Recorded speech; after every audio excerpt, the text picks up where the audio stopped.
Bonjour Madame Genet. Euh, je vous remercie d'abord d'avoir accepté de répondre aux questions de Regard Actu. Hier, il y a eu un exercice de sécurité pour l'usine Alchem. La population autour de l'usine était largement concernée puisqu'il y a eu des informations qui ont été données. Et cet exercice avait été préparé. Il a fait l'objet notamment d'une information dans la presse. Vous, en tant que présidente de l'association des riverains d'Alchem, vous êtes directement intéressée évidemment par cet exercice et vous avez participé très largement à sa préparation. Vous étiez vous-même présente lors de cet exercice. La sirène, alors pourriez-vous nous dire d'abord, en gros, quels étaient les services qui étaient présents sur place?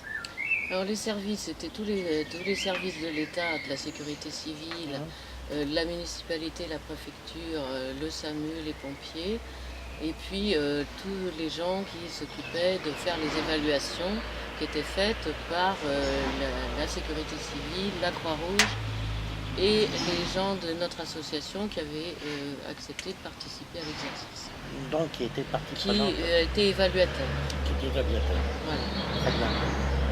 Vous avez eu l'impression que cet exercice était plutôt bien coordonné Alors, moi, j'étais pas dans la partie correspondante, donc je n'ai pas bien suivi, mais au briefing qu'on a fait à la cité administrative à la fin de la journée, on a le sentiment que tout le monde a été très content de la manière dont ça s'est déroulé au niveau des coordinations des différents secteurs qui participaient.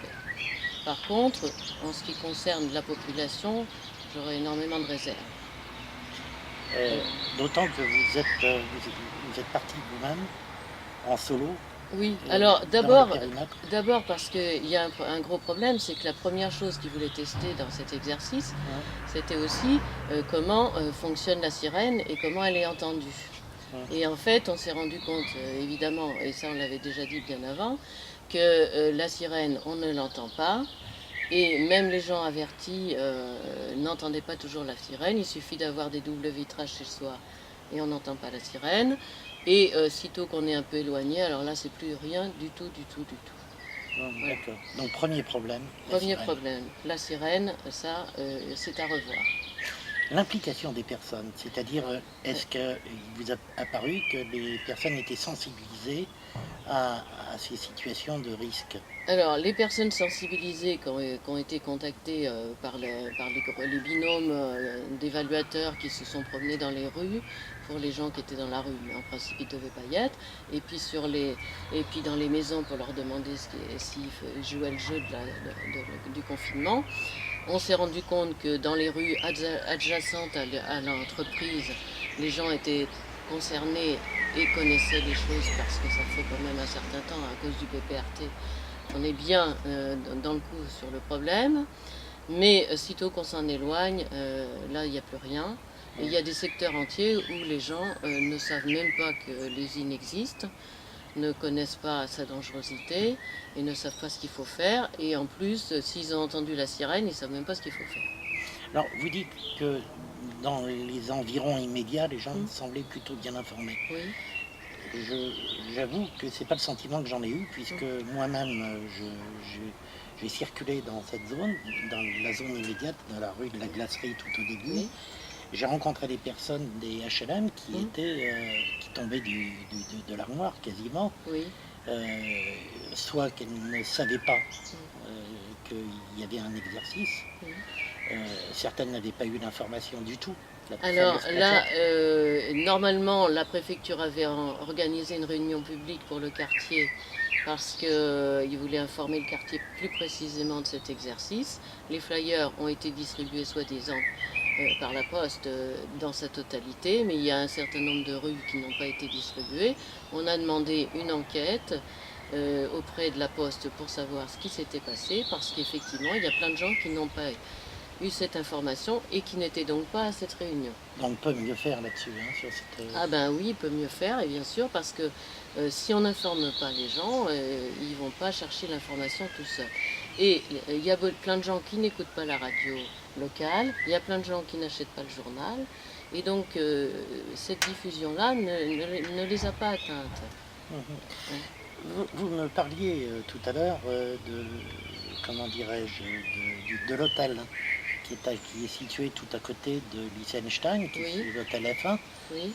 Là non plus, il n'y avait pas d'information. Alors, on a été très surpris de se rendre compte que non seulement la personne responsable qu'on a vue n'était au courant de rien, ni de l'exercice, ni de la présence de l'usine, ni de ce qu'il fallait faire, ni de la plaquette sur les moyens de confinement, etc. Donc les gens qui étaient sur place, c'était des gens qui étaient extérieurs à Montluçon, donc ils ne savaient rien sur rien, bien sûr, c'était normal. Mais toutes les fenêtres étaient ouvertes. Ça aurait été un vrai problème si... Il y avait, moi-même, j'ai d'ailleurs pu voir malheureusement beaucoup de fenêtres ouvertes dans les alentours. Oui. Dernière question que j'ai à vous poser, c'est par rapport à la résidence des personnes âgées, qui est gérée par Domitis.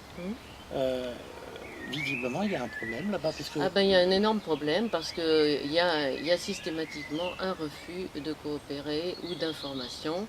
C'est-à-dire qu'on a toujours une barrière, impossibilité de rencontrer les gens qui sont dans cette résidence.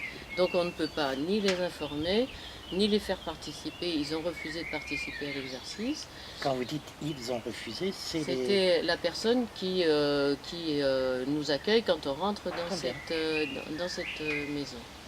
Alors il y a eu aussi les automates qui ont fonctionné, mis en place par la mairie, c'est-à-dire des automates téléphoniques où la mairie avait demandé à notre association de participer en remplissant des bordereaux pour donner nos numéros de téléphone et pour pouvoir tester si leurs automates marchaient bien. Bon, là, on a été en général bien prévenus. Ça a plutôt bien fonctionné. Ça a plutôt bien fonctionné, avec certains automates qui étaient un petit peu tard, mais globalement, ça a bien fonctionné. Au moins un bon point, on va dire. Alors ça, c'est un bon point pour les automates et évidemment pour avoir une orientation sur une information rapidement donnée pour les gens qui n'entendent pas la sirène. Cela n'enlève rien au professionnalisme. D'ailleurs, toutes les observations qu'on a pu faire n'enlèvent rien au professionnalisme des pompiers, des personnes. Ah, mais absolument rien, parce que tous ces gens-là se sont investis à fond et ça a très bien marché pour eux. Simplement, ce qu'on va pouvoir dire aussi, c'est que nous, on regrette énormément que cet exercice n'ait pas eu lieu à un autre moment qu'à 19h, où tous les magasins sont fermés, et que finalement, tout autour, personne n'était dans les rues, alors que ça grouille de monde partout avant cette heure du soir.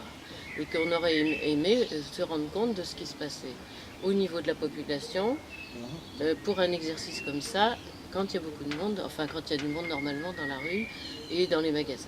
Voilà. Mais écoutez, je vous remercie pour... je vous en prie, c'était avec plaisir. Voilà.